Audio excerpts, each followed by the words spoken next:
SM Store, amanah dalam muamalah. Innalhamdulillah nahmaduhu wa nasta'inuhu wa nastaghfiruh wa na'udzu billahi min shururi anfusina wa min sayyiati a'malina man yahdihillahu fala mudilla lahu wa man yudlil fala hadiya lahu. Asyhadu an la ilaha illallah wahdahu la syarika lahu wa asyhadu anna Muhammadan abduhu wa rasuluh. Allah ta'ala qala bil karim ya ayyuhalladzina amanu taqullaha haqqa tuqatih wa la tamutunna illa wa antum muslimun. Ya ayyuhan nas taqu rabbakum alladzi khalaqakum min nafsin wahidah wa khalaqa minha zawjaha wa batha minhuma rijalan katsiran wa nisaa'a wattaqullaha alladzi tasaaluna bihi wal arham innallaha kana 'alaykum raqiba.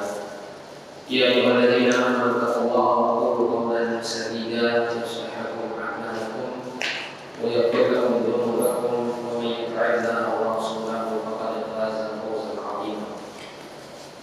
Allahumma shalli wa sallim wa barik 'ala nabiyyina Muhammadin wa 'ala alihi wa sahbihi wa man tabi'ahum bi ihsan ila yaumil din. Kita bersama-sama mempelajari ilmu agama Allah. Terkhusus kita mempelajari ayat-ayat Al-Qur'anul Karim yang merupakan sebaik-baik perkataan, karena dia adalah wahyu dari Allah Subhanahu wa ta'ala. Dan mudah-mudahan dengan kita mempelajari sebaik-baik perkataan ini, Allah jadikan kita sebaik-baik makhluk, sebagaimana yang disabdakan Nabi SAW, khairukum man ta'allamal Qur'an wa 'allamahu. Sebaik-baik kalian adalah orang yang mempelajari Al-Quran dan mengajarkannya di antara mereka atau di antara kalian. Nah, sekarang kita masuk pada suratul balad, surah Al-Balad. Al-Balad yang dimaksud di sini adalah Makkah. Ya. Al-Balad itu artinya negeri, dan Al-Balad yang dimaksud di sini adalah negeri Makkah. Surat ini adalah termasuk dari golongan Makkiyah, ya, surat-surat yang diturunkan oleh Allah Subhanahu wa ta'ala sebelum Rasulullah SAW hijrah ke kota Madinah dan beliau masih di kota Makkah. Dan surat ini terdiri dari 20 ayat. Surat ini terdiri dari 20 ayat. Allah Subhanahu wa ta'ala berfirman, a'udzubillahi minasyaitonir rajim, bismillahirrahmanirrahim. La uqsimu bihadzal balad.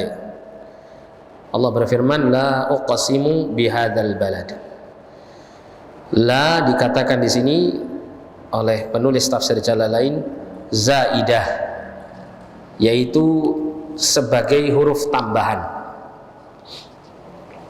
Sebagai huruf tambahan.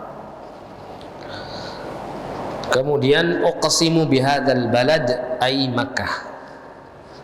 La uqsimu bihadzal balad. Apa makna la uqsimu bihadzal balad? Kalau kita melihat dari tafsir Jalalain ini, berarti maknanya, ya, aku benar-benar bersumpah dengan negeri ini, yaitu negeri Mekah. Allah membuka surah Al-Balad ini dengan sumpah Allah dengan negeri Mekah. Ada keterangan dari para ulama mengenai huruf la ini. Sebagian mereka mengatakan huruf la yang dimaksud di sini adalah la yang berfungsi sebagai bantahan. La yang berfungsi sebagai bantahan. Jadi maknanya seolah-olah Allah Subhanahu wa ta'ala membantah persangkaan orang-orang musyrikin yang mereka mengingkari adanya hari kebangkitan. Jadi kalau la itu yang dimaksud di sini adalah bantahan Allah kepada orang-orang musyrik, maka maknanya begini, la, ya, tidak benar persangkaan kalian wahai orang-orang musyrik bahwa kelak hari kebangkitan itu tidak ada. Uqsimu bihadzal balad.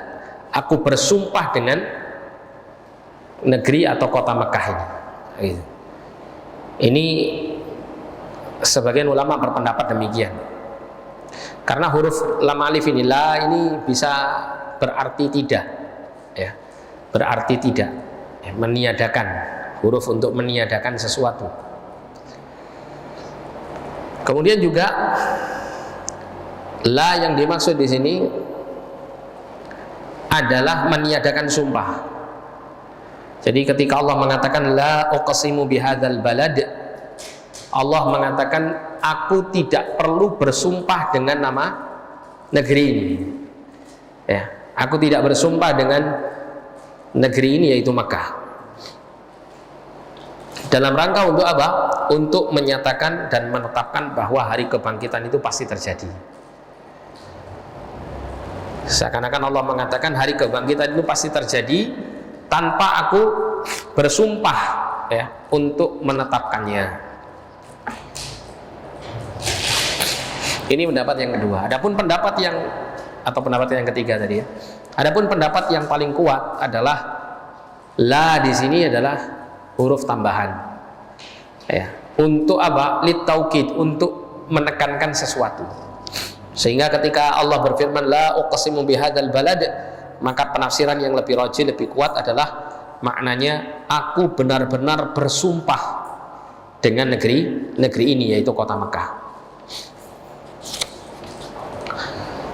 Kemudian Allah mengatakan wa anta hillum bihadzal balad wa anta ayya Muhammad, dan engkau, maksudnya adalah Rasulullah sallallahu alaihi wasallam. Ya, wa anta, dan engkau ya Muhammad, wahai Muhammad, hillun ay halalun. Hillun maknanya halal. Bihadzal balad, dengan negeri ini. Ay bi an yahilla laka fatuqatila fihi wa qad anjazallahu lahu hadzal wa'da yaumal fathi. Fal jumlatu i'tiradun bainal muqsamu bihi wa ma'atafa alaihi. Jadi disebutkan dalam tafsir Jalalain ini, dan engkau wahai Muhammad hillun ay halalun, halal, boleh, bihadzal balad, di negeri ini. Apa maksudnya disebutkan di sini? Yaitu engkau dihalalkan ya, untuk melakukan peperangan di dalamnya, untuk melakukan peperangan di kota Mekah ini atau di negeri Mekah ini. Ya, kita tahu bahwasanya negeri Mekah ini adalah negeri yang haram, yang terlarang untuk seseorang itu melakukan tindakan keburukan di dalamnya. Termasuk diantaranya adalah menumpahkan darah di dalamnya. Itu dilarang keras. Bahkan Allah Subhanahu wa taala mengancam orang-orang yang melakukan kerusakan di dalam kota Mekah ini atau melakukan kemaksiatan di kota Mekah ini, terutama kezaliman, Allah Subhanahu wa taala akan memberikan siksaan yang pedih. Seperti Allah katakan dalam Quran surah Al-Hajj ayat 25. Allah berfirman, "Wa may yurid fihi bi ilhadin bi dzulmin nudziqhu min adzabin alim." Dan siapa saja yang bermaksud melakukan kejahatan secara zalim di dalamnya, di dalam negeri Makkah ini, niscaya akan kami rasakan kepadanya siksaan yang sangat pedih. Ya, Allah Subhanahu wa taala mengancam orang-orang yang memiliki keinginan untuk melakukan dosa dan kezaliman di negeri Mekah, akan Allah ancam dengan siksaan yang besar. Namun Allah memberikan kebolehan bagi Rasulullah Sallallahu Alaihi Wasallam untuk melakukan peperangan di dalamnya, ya, untuk melakukan peperangan di dalamnya. Waqad anjazallahu lahu hadzal wa'da yaumal fathi, dan sungguh Allah telah memberikan kepada Nabi Sallallahu Alaihi Wasallam janjinya ini di saat yaumul fathi, di atas di kala hari di mana Allah berikan kemenangan kepada Rasulullah dan para sahabat pada saat itu, sehingga beliau dan para sahabat bisa membuka kota Makkah dan menguasainya. Peristiwa membuka kota Makkah dan menguasainya ini adalah peristiwa yang terjadi setelah Nabi sekian lama telah hijrah ke kota Madinah. Namun Allah telah memberikan janji kemenangan Rasul berupa Fathu Makkah ini, diantaranya melalui surat ini, itu dikala Rasulullah dan para sahabat masih di kota Makkah. Karena surat ini turunnya ketika Rasul dan para sahabat masih belum hijrah ke kota Madinah, masih di Mekah. Allah katakan ya, wa anta hillum bihadzal balad. Ini menunjukkan bagaimana Al-Quran ini benar-benar turun datang dari Allah Subhanahu wa taala. Ya. Dia bukan karangan Nabi Muhammad SAW. Dia benar-benar wahyu dari Allah, karena mengandung kalimat wa anta hillum bihadzal balad yang mengisyaratkan atas kemenangan Rasul SAW ketika menguasai kota kota Mekah, dan itu terjadi sekian tahun ke depan sebelum Rasul dan turunnya ayat ini, sebelum Rasul Shallallahu Alaihi Wasallam itu hijrah ke kota Madinah. Ya, padahal kejadian Fathu Mekah itu setelah Rasulullah hijrah di kota Madinah. Jadi ini makna yang disebutkan dalam tafsir Jalalain. Ada juga yang berpendapat, ya, makna dari ayat ini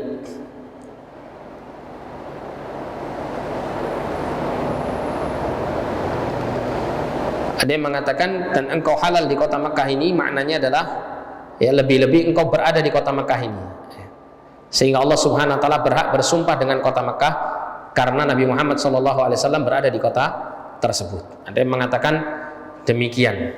Jadi ketika Allah Subhanahu wa taala bersumpah atas nama negeri ini, dan kemudian Allah mengatakan wa anta hillum bihadzal balad, itu seakan-akan Allah ingin mengatakan, apalagi engkau wahai Muhammad benar-benar tinggal di negeri tersebut, tinggal di kota Mekah ini. Semakin menguatkan Allah untuk bersumpah dengan nama kota Mekah tersebut atau negeri Mekah tersebut. Ya, untuk menolak apa? Anggapan orang-orang musyrikin yang mereka meyakini bahwa kehidupan akhirat itu tidak akan terjadi.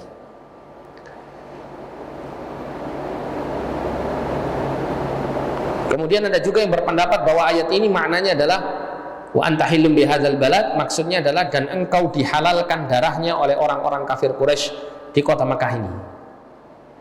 Sehingga ketika Allah mengatakan la uqsimu bihadzal balad, aku bersumpah dengan negeri ini tujuannya adalah untuk membantah atau untuk menolak, mengingkari perbuatan orang-orang kafir Quraisy yang menghalalkan darah Rasulullah SAW dan para pengikutnya. Dan demikianlah keadaan, ya, orang-orang Quraisy yang pada saat itu memusuhi Rasul SAW.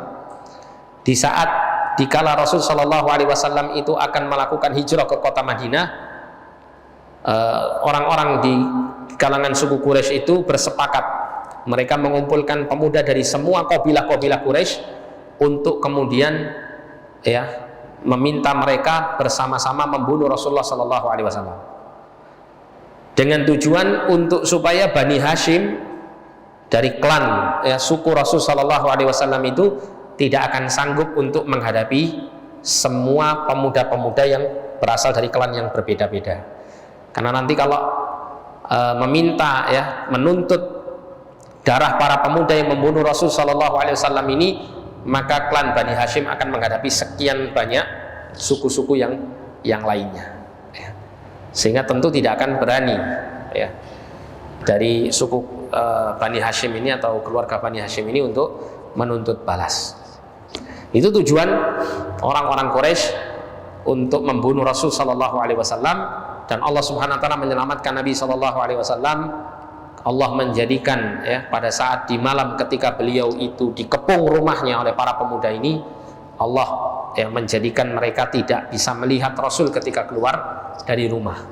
Ya, dalam riwayat itu diterangkan mereka ditidurkan oleh Allah Subhanahu wa taala, sehingga Rasulullah SAW bisa keluar dari rumahnya untuk melakukan hijrah ke kota Madinah dengan selamat. Nah, kemudian yang pendapat yang berikutnya adalah pendapat yang kita baca di sini, dan ini pendapat yang lebih kuat, ya, berkenaan dengan peristiwa Fathu Mekah.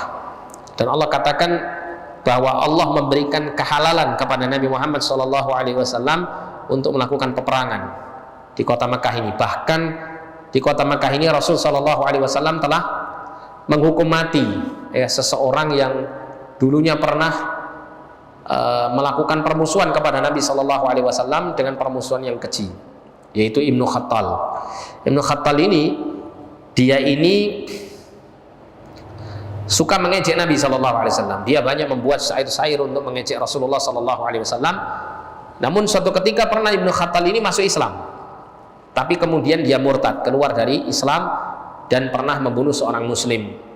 Maka ketika terjadi Fathu Mekah, Rasul tidak mengampuni Ibnu Khattal ini. Bahkan pada saat itu Ibnu Khattal itu berlindung di bawah kiswahnya Ka'bah. memegang kain kiswahnya Ka'bah itu dengan tujuan supaya tidak mendapat hukuman dari Rasul, akan tetapi Rasul tetap menghukumnya. Adapun kebanyakan orang-orang Quraisy yang dulunya pernah memusuhi Rasul Shallallahu Alaihi Wasallam, ketika terjadi Fathu Makkah, mereka diberikan keamanan oleh Rasul karena mereka sudah tidak sanggup lagi melawan Rasulullah SAW dan para sahabat yang pada saat itu diberikan kekuatan oleh Allah dan kemenangan untuk menguasai kota Makkah. Nabi SAW bersabda tentang hal ini, wa inna ma adzina li fiha sa'atan min nahar. Sesungguhnya Allah telah mengizinkanku pada suatu saat di siang hari. Tsumma 'adat hurmatuhal yauma ka hurmatiha bil amsi.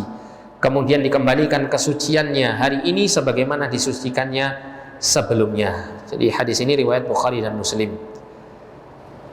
Jadi pernah diberikan izin khusus untuk Rasulullah SAW dalam peristiwa Fathu Makkah ini, boleh untuk melakukan peperangan di dalam kota Mekah. Dan ketika Rasulullah dan para sahabat masuk ke kota Mekah dengan keadaan selamat sentosa, itulah yang menjadikan banyak sekali orang-orang musyrikin yang di luar kota Mekah itu untuk masuk Islam. Ini termasuk faktor besar yang mendorong mereka masuk Islam, karena mereka mengetahui betul bagaimana Ka'bah itu dijaga oleh Allah, kota Mekah itu dijaga oleh Allah. Seperti terjadi peristiwa gajah, peristiwa tentara gajah yang dihancurkan oleh Allah Subhanahu wa taala dengan hina melalui burung-burung yang kecil. Itu pernah terjadi di masa-masa lalu mereka, Dan ketika mereka berpikir, jika Muhammad dan pengikutnya itu memang benar-benar utusan Allah dan orang-orang yang diridhai oleh Allah Subhanahu wa taala, maka ketika mereka masuk ke kota Mekah mereka akan selamat, aman. Tapi jika mereka itu adalah orang-orang yang dimurkai oleh Allah, maka Allah Subhanahu wa taala akan menghancurkannya. Ternyata Allah Subhanahu wa taala yang menghendaki Nabi sallallahu alaihi wasallam dan para sahabat masuk ke dalam kota Mekah dalam keadaan selamat. Itulah yang membuat kemudian banyak sekali orang-orang musyrikin yang masuk ke dalam Islam. Kemudian dikatakan di sini, wa walidin, dan demi walid. Walid itu artinya bapak. Ai Adam, kata penulis tafsir Jalalain di sini, yaitu Adam alaihissalam. Wa ma walad ai dzurriyyatuhu. Wa ma bimakna man. Kata ma maknanya man. Jadi kalau dalam bahasa Arab itu ma itu untuk menunjukkan makhluk yang tidak berakal, sebetulnya begitu, Tapi di sini dimaknakan ma itu dengan makna man. Kalau man itu menunjukkan makhluk yang berakal, yaitu manusia.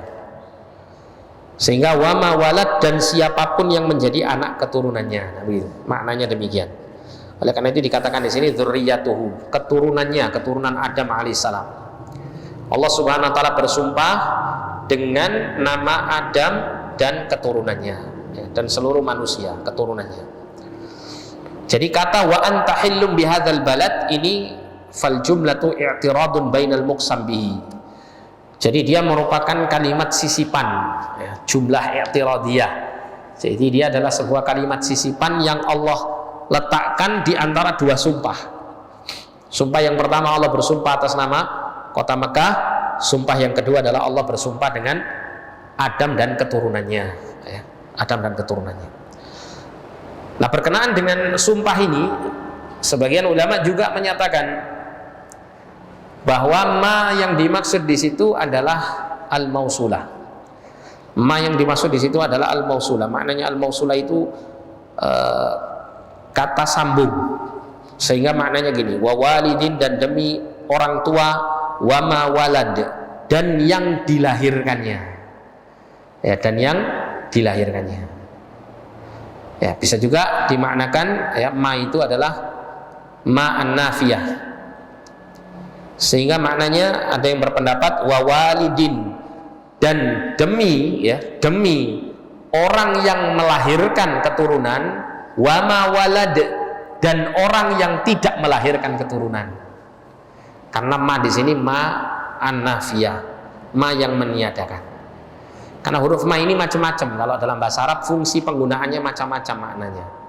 Ya, bisa ma al-mausulah, ya, kata sambung, atau bisa juga ma an-nafiyah, yaitu ma yang artinya meniadakan. Ini diantara makna-makna dari kalimat wa walidin wa ma walad. Nah, sehingga kalau wa walidin wa ma walad yang diartikan di sini dan demi Adam serta anak keturunannya, berarti ya ma-nya di sini ma al-mausulah, sehingga bisa dimaknakan dan demi orang tua dan apa yang dilahirkannya, itu keturunannya. Nah, begitu. Namun di sini penulis tafsir Jalalain memilih walid di sini maknanya Adam, sedangkan apa yang diturunkan atau dilahirkan maknanya adalah keturunan Adam. Ada sebagian para ulama mengatakan wa walidin wa ma walad, maknanya adalah walid di sini, orang tua di sini maksudnya adalah Nabi Ibrahim alaihissalam, wa ma walad dan keturunannya, ya, dan Nabi Ismail alaihissalam. Lalu kemudian berketurunan sampai menurunkan keturunan, yaitu Rasulullah sallallahu alaihi wasallam. Karena menurut sebagian ulama, kalau dimaknakan wa walidin wa ma walad itu maknanya adalah Ibrahim dan Ismail yang kemudian menurunkan keturunan sampai Rasulullah sallallahu alaihi wasallam, ini sesuai dengan sumpah yang pertama, yaitu bersumpah atas nama kota Mekah, di mana Rasulullah adalah keturunan Ismail dan Ibrahim, gitu ya. Dan beliau apa? Tinggal di kota Mekah. Akan tetapi karena kalimatnya wa walidin wa ma walad dengan bentuk umum dan orang yang ya, orang tua dan yang dilahirkannya, maka di sini maknanya bisa mencakup seperti yang disebutkan oleh beberapa penafsir ayat ini. Bisa dia Nabi Adam dan keturunannya, bisa dia Nabi Ibrahim dan Nabi Ismail dan keturunannya. Kemudian Allah mengatakan laqad khalaqnal insana fi kabad. Laqad khalaqnal insana fi kabad.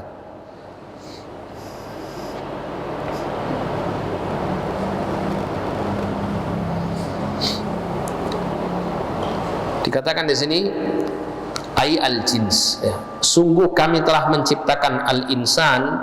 Al-insan ai al-jins, maksudnya manusia dengan semua jenisnya. Fi kabadin ai nasabin wa syiddatin.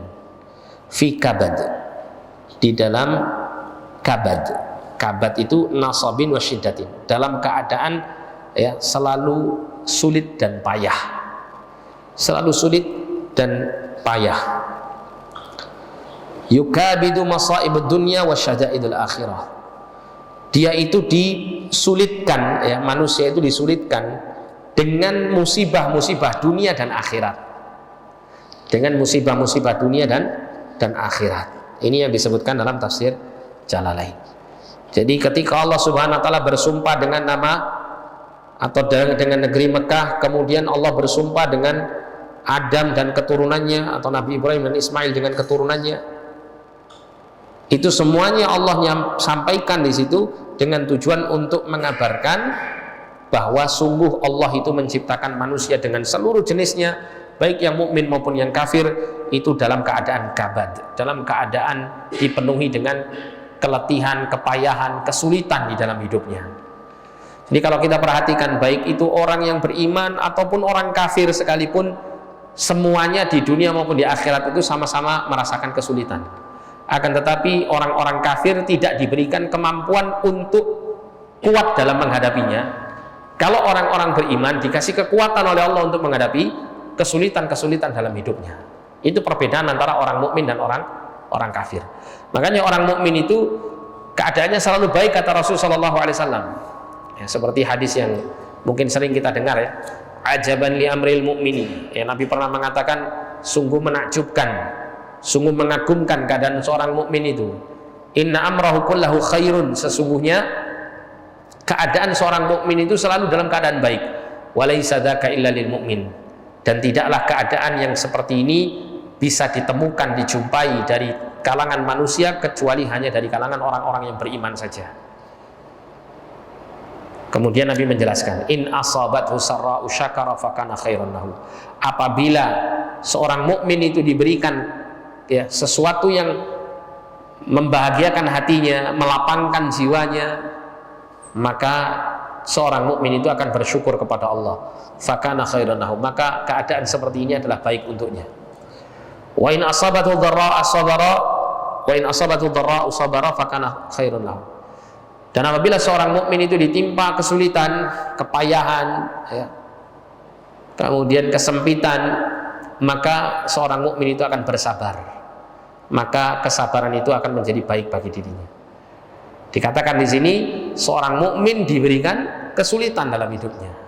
Ini menunjukkan bahwa manusia itu memang Allah ciptakan dalam kondisi selalu mendapati di dalam kehidupannya kesulitan demi kesulitan. Bukan hanya kebahagiaan saja yang dirasakan, bukan hanya kesenangan-kesenangan hidup saja yang dirasakan, tapi kesulitan-kesulitan hidup pun juga akan dirasakan oleh seluruh manusia, baik yang mukmin, yang kafir, yang miskin maupun yang kaya, yang sehat maupun yang sakit, tetap akan ada kesulitan-kesulitan. Ya, bahkan kalau di dunia ini kita dapati orang itu kalau dia mendapatkan kenikmatan pun, kenikmatan itu akan beserta dengan kesulitan-kesulitan yang menyertainya. Ya, kesulitan-kesulitan yang menyertainya. Seperti apa contohnya? Misalnya, seseorang misalnya diberikan nikmat berupa misalnya kendaraan. Misalnya. Apakah kendaraan itu akan terus-menerus dia itu memberikan pelayanan kepada pemiliknya tanpa harus dirawat? Kan jelas mesti dirawat. Merawatnya ini kan sesuatu kesulitan. Ya, misalnya motor misalnya butuh setiap sekian lama butuh ganti oli. Ini membutuhkan biaya. Biaya dari mana kita bekerja? Capek lelah kita keluarkan sebagian hasil dari pekerjaan kita untuk merawat kendaraan tersebut. Butuh beli bensin. Kemudian butuh lagi apa? Mencucinya. Kemudian kalau ada kerusakan juga harus diperbaiki. Belum lagi ketika ada mogoknya di jalan harus dituntun. Ya kalau jaraknya pendek, kalau misalnya jaraknya jauh, berapa lama dan berapa tenaga yang harus kita keluarkan. Ya, kalau misalnya bannya bocor misalnya, kan banyak kesulitan-kesulitan juga yang ada di kenikmatan itu. Termasuk misalnya kita diberikan nikmat makanan minuman, ada juga kesulitannya. Ketika kita makan, ya mungkin terlalu banyak makanan yang kita rasakan dengan kelezatan, maka yang terjadi ada efek sampingnya, penyakit-penyakit tertentu yang kita rasakan setelah itu. Ya. Dan masih banyak lagi kenikmatan-kenikmatan dunia itu Allah berikan beserta ada kesulitan-kesulitan di sampingnya. Dan ini dirasakan bukan hanya orang-orang beriman, orang-orang kafir pun juga sama. Mereka juga merasakan kesulitan-kesulitan dari kenikmatan-kenikmatan yang Allah berikan kepada mereka. Cuman ini perbedaannya, seorang mukmin dengan imannya Allah berikan taufik, Allah berikan kemudahan untuk bersabar dalam menghadapinya, sehingga hidupnya itu menjadi baik. Beda dengan orang kafir. Orang kafir itu ketika diberi kesulitan, ya, diberikan sesuatu yang memberatkan hidupnya, itu tidak bersabar, sehingga berat bagi mereka untuk menghadapinya. Ya.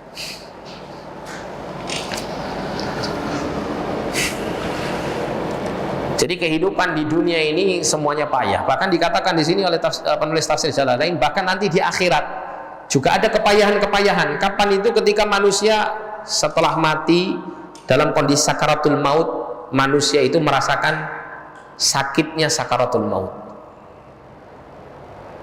Bahkan kata Nabi SAW, seringan-ringan sakaratul maut pun juga akan merasa adanya rasa sakit, masih ada rasa sakitnya. Itu seringan-ringannya, apalagi kalau berat. Ya, ini mukmin maupun kafir akan merasakannya, tapi kalau kafir lebih berat lagi rasanya. Ya, siksaan yang dirasakan pada saat sakaratul maut. Kemudian setelah kematian ada yang namanya kehidupan di alam kubur, ada himpitan kubur. Kalau orang-orang beriman akan merasakan himpitan kubur, tapi tidak lama, dan itu pun juga tidak dirasakan sakit. Berbeda dengan keadaan orang-orang kafir. Himpitan kubur akan menghancurkan tulang belulang jasad mereka. Ya. Belum lagi kemudian adanya kegelapan di dalam kuburan.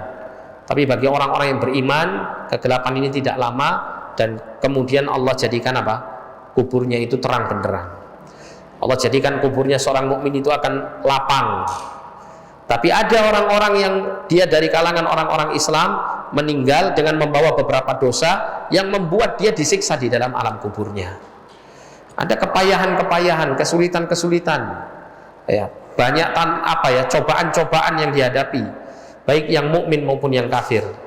Karena manusia memang menjadi sunnatullah, Allah ciptakan mereka itu untuk hidup selalu dalam keadaan-keadaan kepayahan dan kesulitan ini.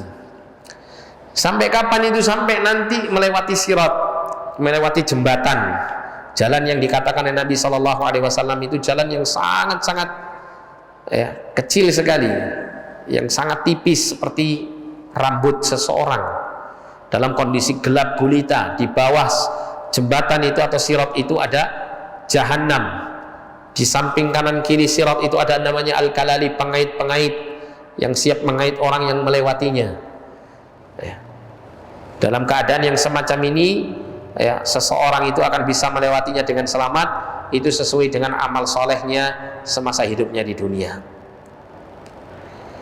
Keadaan berat yang dirasakan oleh manusia sampai hari kiamat pun akan dirasakan berat.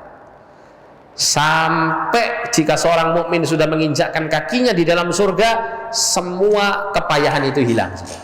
Sudah tidak ada lagi yang namanya capek, cobaan syariat, hukum yang harus dilakukan, kewajiban, tidak ada lagi. Sudah semuanya bebas, semuanya dipenuhi dengan kenikmatan, tidak ada lagi kepayahan, kelelahan, kesulitan, sudah tidak ada lagi. Ketika orang sudah menginjakkan kakinya di dalam surga Allah Subhanahu wa Ta'ala. Pernah ada suatu pertanyaan yang disampaikan oleh Imam Ahmad rahimahullah, seorang yang datang dari negeri Khurasan.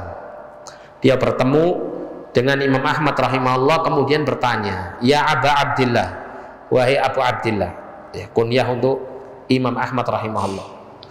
"Qasadtuka min Khurasan as'aluka an mas'alatin." Aku datang untuk menemui Anda dari negeri Khurasan dengan tujuan untuk bertanya tentang satu pertanyaan. Maka kemudian Imam Ahmad mengatakan, "Sal, bertanyalah Anda." Maka dia pun bertanya, "Mata yajidul abdu ta'amar raha?" Kapan seorang hamba itu merasakan nikmatnya istirahat?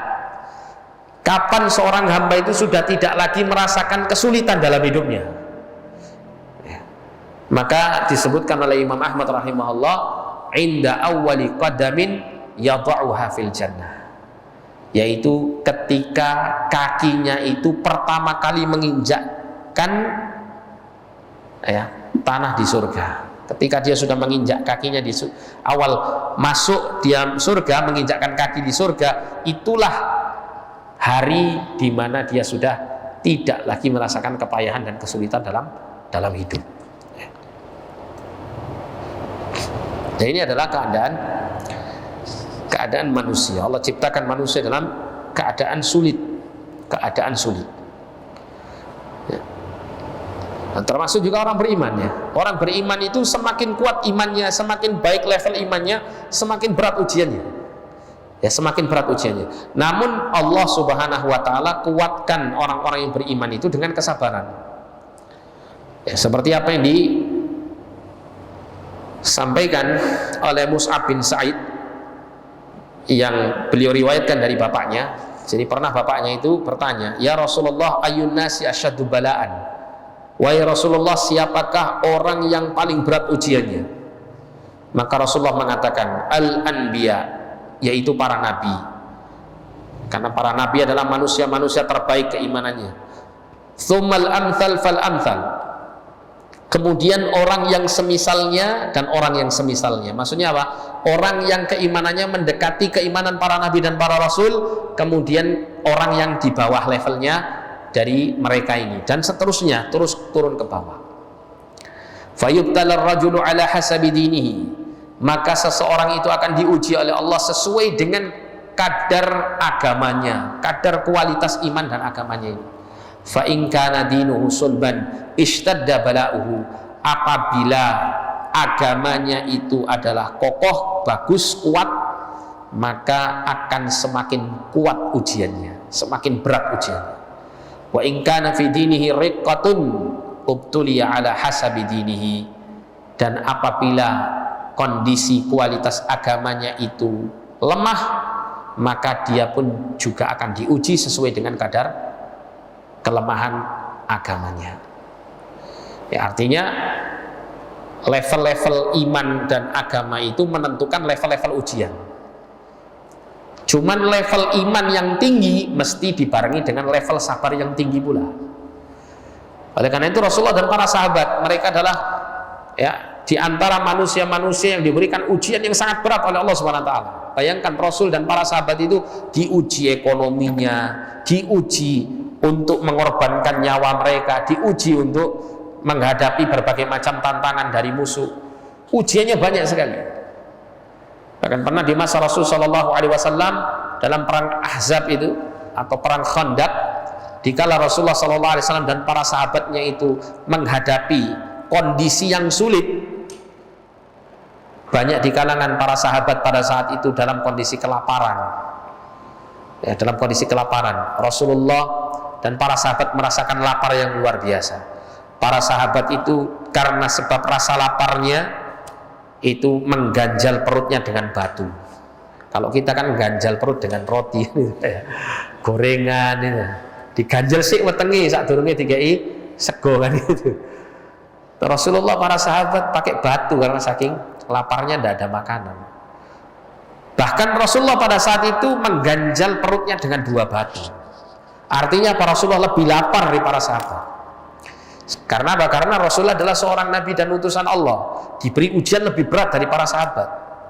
Tapi para sahabat adalah orang-orang yang dekat dengan para nabi dan para rasul levelnya, makanya diuji juga dengan ujian yang berat. Dalam kondisi lapar seperti itu, Pak, dituntut mereka itu untuk buat parit, untuk membuat perlindungan dari serangan musuh yang pada saat itu musuh itu adalah gabungan dari sekian aliansi, orang-orang Yahudi, kemudian orang musyrik ya di kota Mekah, terus kemudian orang-orang munafik bahkan ikut-ikutan. Itu sekian banyak orang yang bersatu untuk melawan Rasulullah dan para sahabat. Dalam kondisi lapar, dalam kondisi berat seperti itu, mereka membuat parit, membuat parit. Sampai dalam keadaan yang genting waktu itu, Rasulullah dan para sahabat bersiaga untuk menghadapi serangan musuh. Sampai pernah suatu ketika di kala itu Rasulullah dan para sahabat itu sampai lupa tidak melakukan sholat yang wajib itu beberapa waktu sholat. Kalau tidak salah mulai dari sholat zuhur, asar, maghrib, isya itu ditinggal sama Rasulullah dan para sahabat karena saking gentingnya masa tersebut. Sampai pada akhirnya di waktu malam Rasulullah dan para sahabat melaksanakan 4 sholat ini. Bilal diperintahkan untuk berazan sekali, kemudian diperintahkan untuk iqamah, dilaksanakan sholat zuhur berjamaah. Kemudian setelah selesai Rasulullah perintahkan Bilal untuk iqamah lagi, melaksanakan sholat asar secara berjamaah. Kemudian setelah itu Bilal diperintahkan iqamah lagi, ya. Maka Rasulullah dan para sahabat melaksanakan sholat maghrib berjamaah. Kemudian diperintahkan Bilal untuk iqamah lagi, dilaksanakan sholat isya berjamaah. Sampai seperti itu. Padahal Rasulullah dan para sahabat waktu itu tidak pernah meninggalkan sholat 5 waktu itu sampai keluar waktunya. Tapi karena kondisinya sangat darurat, tidak memungkinkan untuk sholat pada waktunya, membuat mereka kemudian melakukan hal seperti ini. Ya, ini beratnya, Pak. Beratnya ujian mereka, belum ujian-ujian yang lainnya, ujian-ujian yang lain. Bagaimana para sahabat Nabi ketika berperang, ya di antara mereka ada yang terbunuh di medan perang dengan kondisi yang ya tampak menyakitkan gitu. Tapi bagi mereka itu semuanya akan diganti oleh Allah Subhanahu wa taala dengan surga. Bahkan pernah ada seorang sahabat itu ketika akan mati. Ya, jadi ada seorang baru masuk Islam, dia baru saja bersyahadat. Itu langsung ada seruan jihad fisabilillah, maka dia pun ikut perang. Jadi sahabat ini, Pak, baru saja mengucapkan 2 kalimat syahadat, belum mengerjakan sholat dia, belum sujud kepada Allah sekalipun. Tapi ketika jihad fisabilillah, dia pun meninggal dunia, syahid. Pada saat sebelum mati itu dia mengatakan kepada sahabat yang lain, aku telah mencium aroma wanginya surga dari balik gunung ini. Ya. Ini bukan sesuatu yang sifatnya ma'nawi ya. Bukan khayalan, tapi memang dirasakan oleh orang yang akan mati ini ketika itu ya. Sampai pada akhirnya kemudian dia pun diwafatkan oleh Allah di atas asyhadah. Nah, keadaan manusia itu akan diuji oleh Allah sesuai dengan keimanannya. Maka dikatakan di sini fama yabrahul bala'u bil 'abdi hatta yatrukahu yamshi 'alal ardi ma 'alaihi khati'ah. Ya, seseorang hamba itu akan senantiasa mendapatkan cobaan, ujian demi ujian hingga dia berjalan di muka bumi ini dalam keadaan bersih dari dosa. Melalui ujian-ujian itu Allah menghapus dosa-dosa orang yang beriman. Tapi kalau orang-orang kafir tidak pernah dia merasakan ya nyaman kehidupannya, tidak pernah, karena Allah mengatakan dalam Quran surat Thaha ayat 124, "Wa man a'rada an dzikri fa inna lahu ma'isyatan dhanka wa nahsyuruhu yaumal qiyamati a'ma." Ya. Allah jadikan orang-orang yang kafir itu yang berpaling dari peringatan Allah itu hidupnya sempit. Kalau mendapat kesenangan, luar biasa, dia seakan-akan tidak akan pernah merasakan kematian. Orang kafir itu begitu, kebablasan dia menikmati kenikmatan duniawinya. Tapi ketika sedikit saja dia dikasih ya kesulitan dalam hidup, maka itu sudah menjadi ya siksaan yang berat untuk dia, sehingga kehidupannya itu dalam keadaan sempit. Sebahagia-bahagia orang kafir, tetap dia tidak akan merasakan kenyamanan dalam kehidupan di dunia. Makanya seakan-akan mereka itu merasakan kenikmatan itu ibarat dia haus kemudian minum air payau, mungkin ya menghilangkan dahaga sesaat, tapi kemudian justru mendatangkan rasa haus yang lebih berat, dan itu akan terus dirasakan sampai dia mati. Bahkan nanti setelah mati lebih berat lagi yang dirasakan orang-orang kafir ini. Nah, wallahu a'lam bishawab. Insyaallah penjelasan untuk tafsir surah Al-Balad pada ayat yang berikutnya kita akan lanjutkan pada pertemuan yang akan datang. Biidznillah taala. Jazakumullahu khairan wa barakallahu fikum. Kita tutup dengan doa kafaratul majelis. Subhanakallahumma wa bihamdika asyhadu an la ilaha illa anta astaghfiruka wa atubu ilaik. Wa sallallahu ala nabiyyina Muhammadin wa ala alihi wa sahbihi wasallam. Wa akhiru da'wana alhamdulillahi rabbil alamin. Wa la'afu minkum. Assalamualaikum warahmatullahi wabarakatuh.